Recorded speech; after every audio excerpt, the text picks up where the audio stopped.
some feedback on We Uplift the World and the eARTh film class. Have y'all learned anything? Have you had any fun? Yeah, I had so much fun.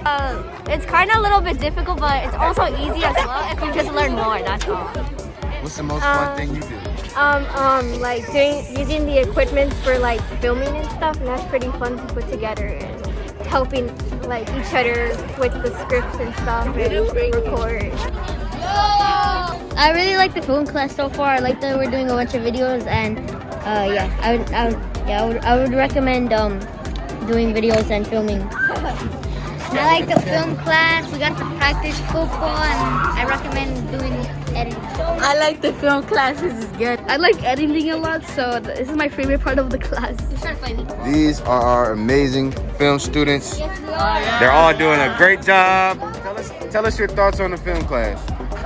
It's a good film class, and I like how we get to do this stuff. We actually get the chance to do it with the iPhones. And I just love editing and making videos. The class is the best. It's my favorite class.